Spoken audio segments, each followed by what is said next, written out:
ಓಟಾ ಬೆಂಗಾ ಎಂಬ ಪಿಗ್ಮಿಯ ಕತೆ ಕೇಳಿದ್ದೀರಾ? ಓಟಾ ಬೆಂಗಾ ಎಂಬಾತ 1883ರಲ್ಲಿ ಕಾಂಗೋ ಕಾಡುಗಳಲ್ಲಿ ಹುಟ್ಟಿದವನು. ಹೆಂಡತಿ ಮಕ್ಕಳೊಂದಿಗೆ ಕಾಡಿನಲ್ಲಿ ಸುಖವಾಗಿ ಇದ್ದ ಬೆಂಗಾಗೆ ಅದೊಂದು ದಿನ ಆಪತ್ತು ಕಾದಿತ್ತು. ವಿದೇಶಿಗರು ಅದೊಮ್ಮೆ ಕಾಡನ್ನು ಆಕ್ರಮಣ ಮಾಡಿದಾಗ ತಂದೆ ತಾಯಿ ಕೊಲ್ಲಲ್ಪಟ್ಟರು. ಬೆಂಗಾ ಮಾತ್ರ ಬದುಕುಳಿದವನಾದರೂ ಅವನನ್ನು ಸೆರೆ ಹಿಡಿದು ಅಮೆರಿಕಾಗೆ ಕರೆತಂದು ಮೃಗಾಲಯದಲ್ಲಿ ಪ್ರದರ್ಶನಕ್ಕಿಡಲಾಯಿತು. ಒಂದು ದೊಡ್ಡ ಪಂಜರದಲ್ಲಿ ಚಿಂಪ್ಯಾನ್ಸಿಯೊಂದಿಗೆ ಬಂಧಿಸಲಾಯಿತು. ಅವನನ್ನು ನೋಡುವುದಕ್ಕೆ ಸಾವಿರಾರು ಜನ ಬಂದರು.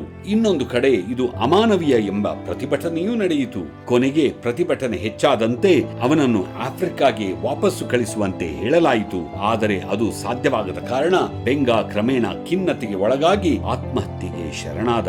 ಎಲ್ಲೋ ನೆಮ್ಮದಿಯಾಗಿ ತನ್ನ ಪಾಡಿಗೆ ತಾನು ಇದ್ದ ಮನುಷ್ಯನೊಬ್ಬ ತನ್ನದಲ್ಲದ ಪ್ರಪಂಚದಲ್ಲಿ ಏನೆಲ್ಲ ಕಷ್ಟಪಡುತ್ತಾನೆ, ಏನೂ ಆಗದಿದ್ದಾಗ ಆತ್ಮಹತ್ಯೆಗೆ ಶರಣಾಗುತ್ತಾನೆ ಎಂಬುದನ್ನು ತಿಳಿದುಕೊಳ್ಳಬೇಕಾಗುತ್ತದೆ.